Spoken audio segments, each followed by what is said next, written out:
Juca Chaves, humorista, vive em São Paulo.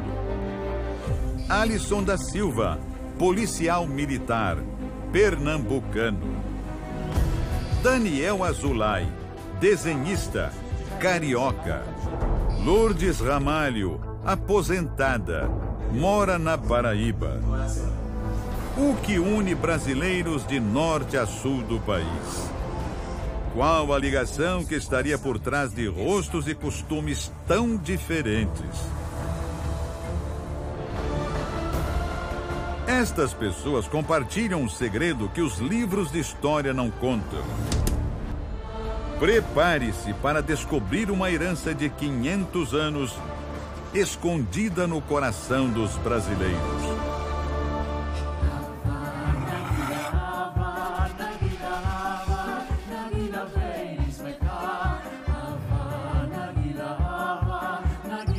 O Brasil dos judeus. A certidão de nascimento traz um nome complicado. Jurandir Czakzaks. O humorista e compositor Juca Chaves vem de uma família judia. Você é filho de pai austríaco judeu? Judeu austríaco. E a mãe? A minha mãe é filha de judia da Lituânia. Minha avó. Juca não é um praticante do judaísmo. Como eu falo, eu sou um judeu do Paraguai. Eu não sou de ir à sinagoga, rezar. Apesar que eu acho bonita, por exemplo, o casamento judaico é lindo.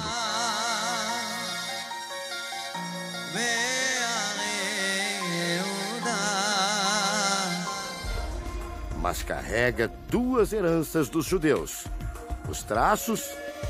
É o famoso nariz que os semitas têm.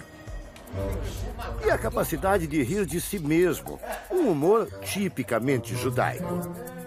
Se eu não falasse que eu era baixinho, feio e narigudo, todo mundo dizia assim, mas que baixinho, narigudo, prepotente. O humor dos judeus também influenciou a carreira de outro velho conhecido da TV brasileira. Essa cara aqui, ó. Que cara é essa? Cara de dor de barriga, madame. O desenhista Daniel Azulay ficou famoso por apresentar programas infantis na década de 80. O sobrenome judaico vem de longe. Minha avó paterna nasceu em Fez, Tetuan, né? São do Marrocos, meu avô também. No rosto mantém sempre uma das principais heranças dos antepassados, o sorriso. Daniel Azulay e Juca Chaves são descendentes diretos de famílias judias. Mas o que será que os brasileiros sabem sobre o povo judeu? Judeu? Usam aquele chapeuzinho na cabeça? É isso, né? Tipo de um... Como é que chama aquela coisinha? Kipá? É, deve ser. Barba, costeleta grande, é isso? Oficialmente, existem cerca de 120 mil judeus no Brasil. Os ortodoxos são esses aí, que usam a famosa roupa preta, o chapéu e a barba comprida. Se engana quem pensa que só eles são judeus no Brasil. Mas afinal, como descobrir quem tem sangue judaico por aqui? Já já você vai conhecer um teste de laboratório que promete revelar se um brasileiro tem ou não o que este pesquisador chama de DNA de Abraão.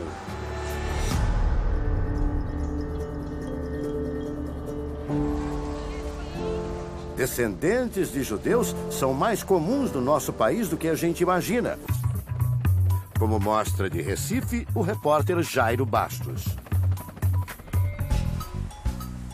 Num primeiro olhar, o policial Alisson da Silva é um pernambucano como tantos outros.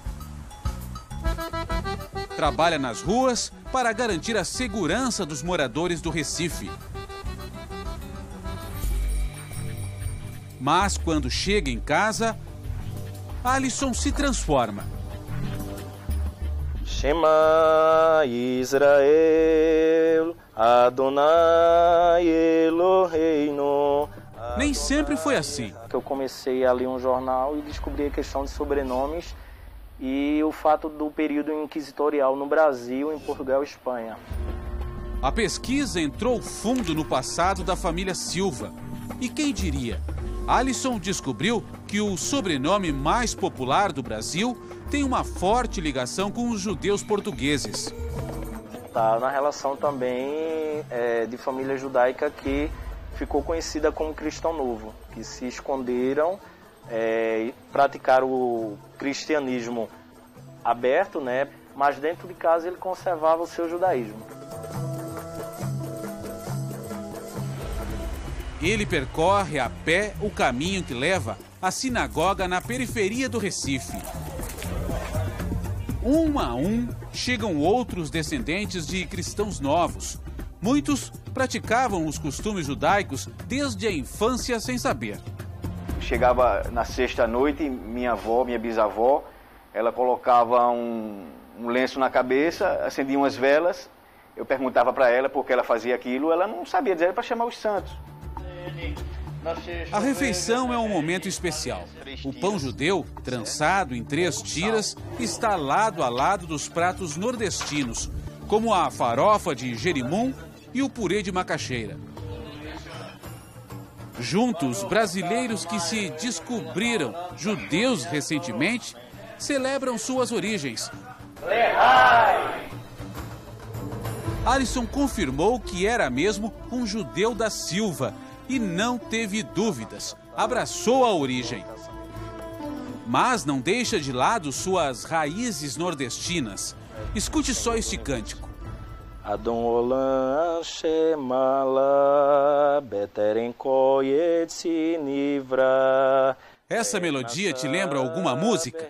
Quando olhei a terra arder, com fogueira de São João, perguntei a Deus do céu, por que tamanha judiação? A questão do cântico aí é uma escolha, cada país ele adotou certos cânticos da cultura local. A gente introduziu o ritmo de Asa Branca nesse cântico, para relembrar a cultura nordestina. Belireshit, Belitarlit, Velo Haoz, Verrasmirá.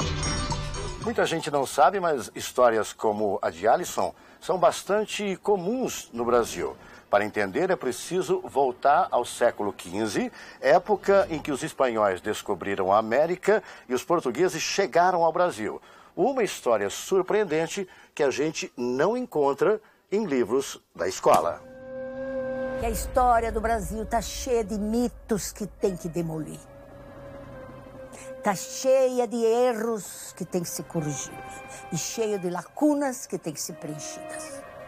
A pesquisadora Anita Nowinski, da Universidade de São Paulo, é considerada uma das maiores especialistas na história dos judeus no Brasil. A jornada deles até aqui começa por volta do ano de 1500, quando os reis católicos e a Inquisição da Igreja começaram uma violenta campanha em Portugal e Espanha contra os seguidores do judaísmo. Na Espanha, o rei Fernando e Isabel, que são os reis católicos, eles deram uma opção aos judeus. Ou você se converte ou você vai embora. Portugal não deu opção. Obrigado a se converter. Foi nessa época que os antepassados de um dos maiores apresentadores da TV brasileira tiveram que deixar a Espanha. O próprio Silvio Santos já se emocionou ao contar essa história. Era o Dom Isaac Abravanel. Consertou as finanças da Espanha. Depois, quando chegou a Inquisição, os reis católicos Fernando e Isabel disseram: você fica e o teu povo, o povo judeu vai. Ele falou: não, o povo judeu vai e eu vou junto.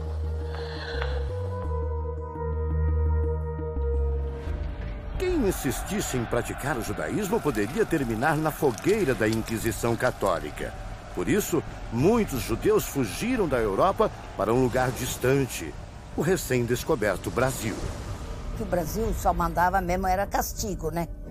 Desterrar para o Brasil era castigo no primeiro século. Era só mata? Nada, não tinha nada. E morria de malária.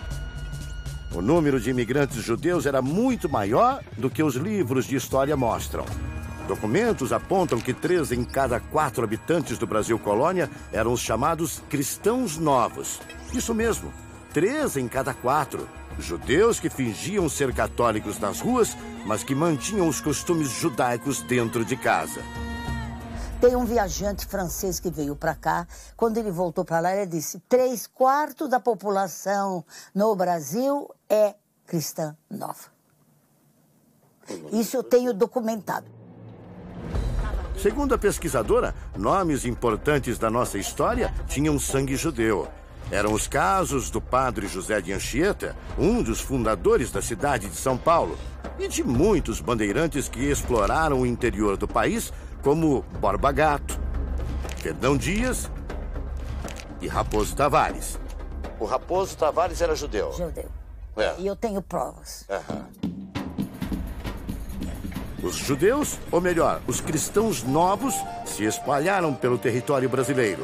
Muitos tentaram a sorte nos engenhos de açúcar do Nordeste, principalmente durante a invasão holandesa no século XVII.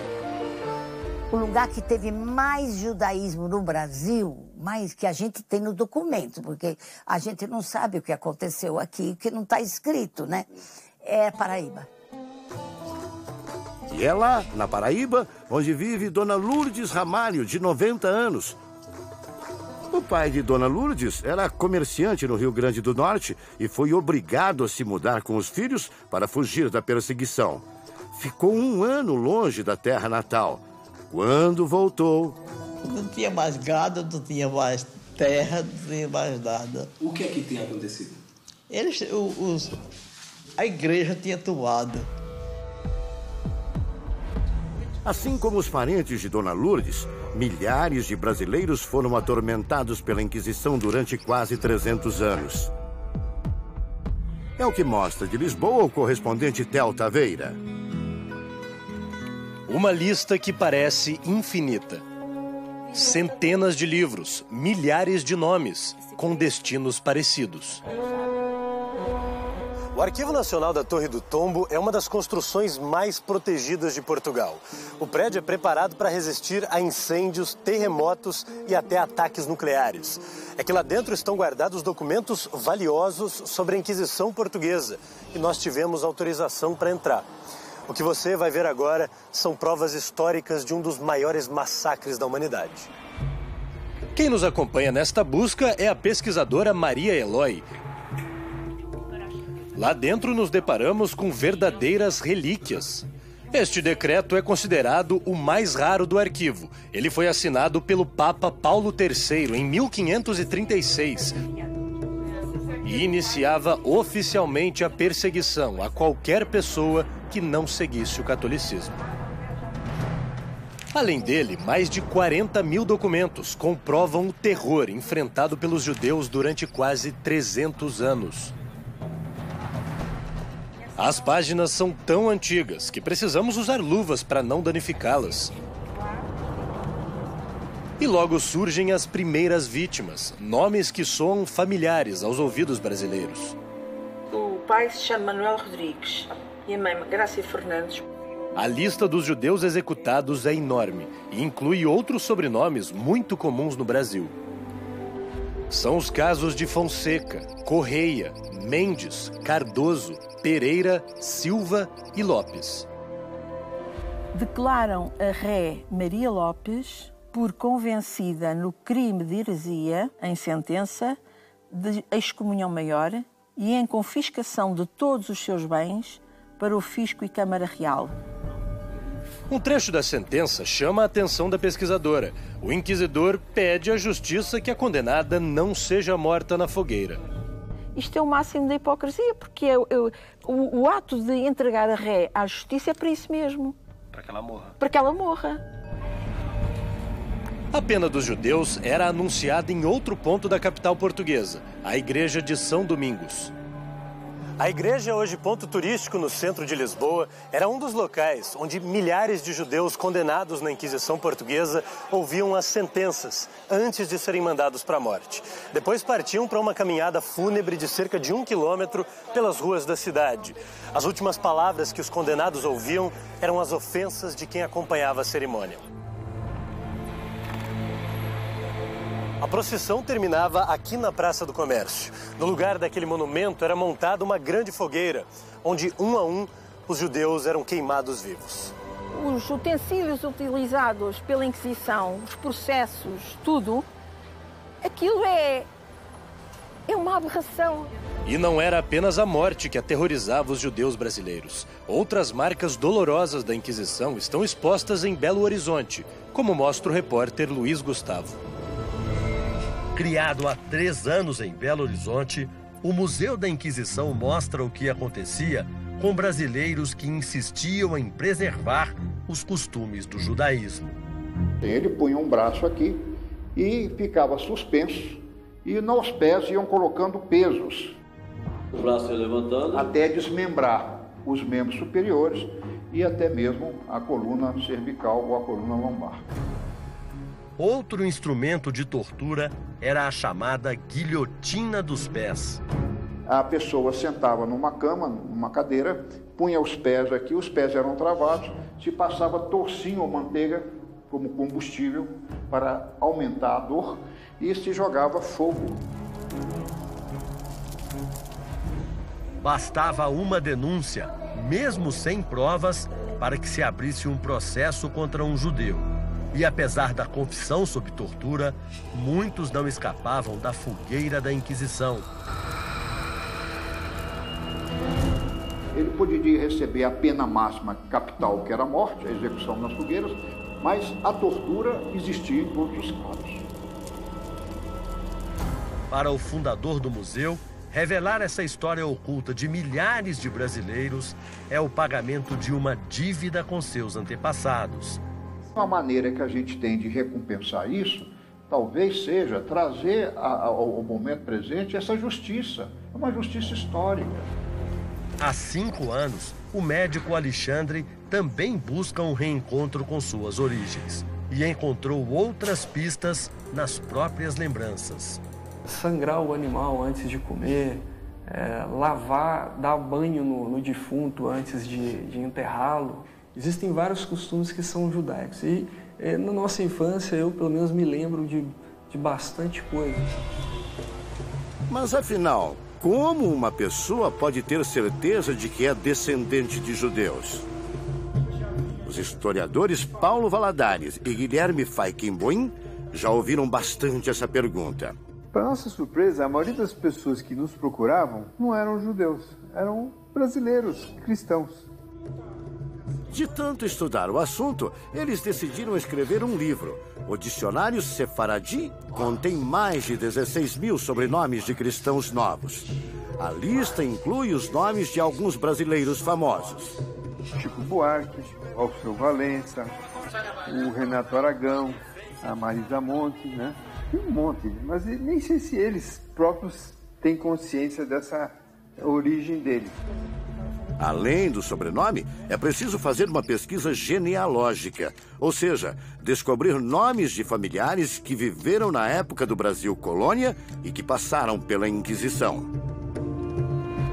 Na Torre do Tombo, tem lá todos os processos de Inquisição. Se você descobrir um pentaavô, um trisavô teu, que pegou um processo de Inquisição e foi condenado, a probabilidade é altíssima. Outras pistas podem estar dentro de casa. Tem os costumes familiares. Tem famílias aqui no Brasil, principalmente no Nordeste, que até hoje mantêm alguns costumes. Isso aconteceu com o policial Alisson em Recife. O uso de mortalhas, né, que ao morrer o defunto eles vestiam a mortalha.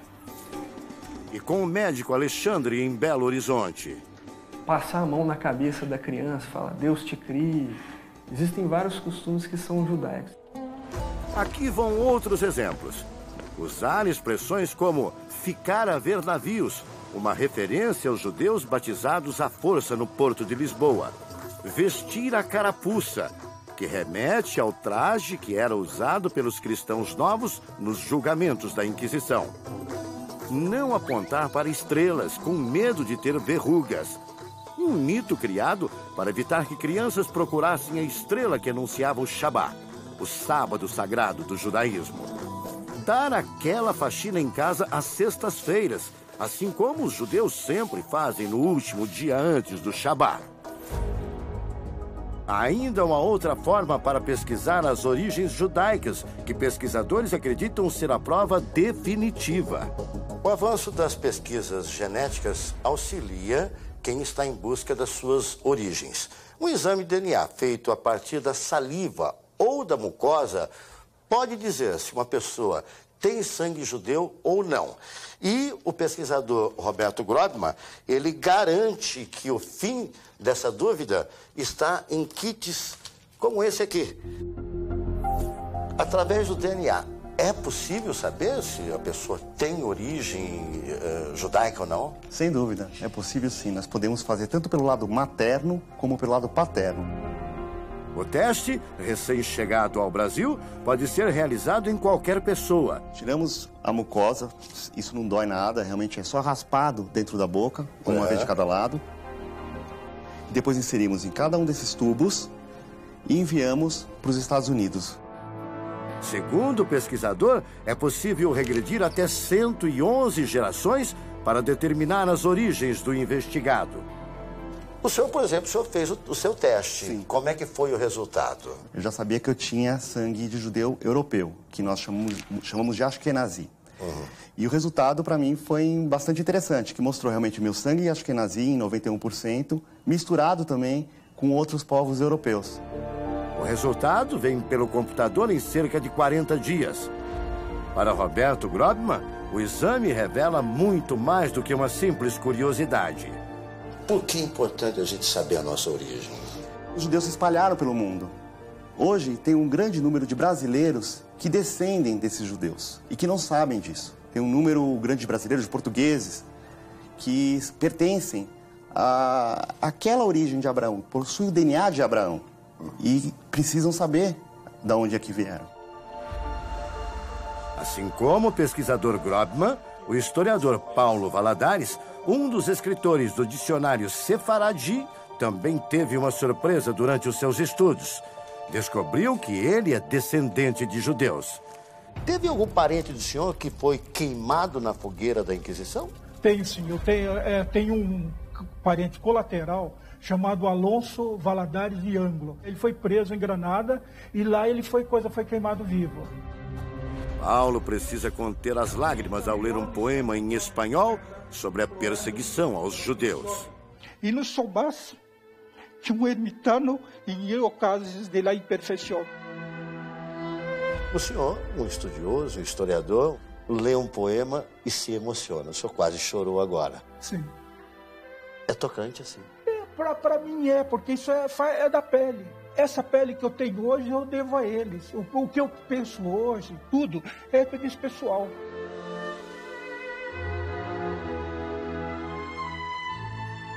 Uma história que ficou escondida por séculos.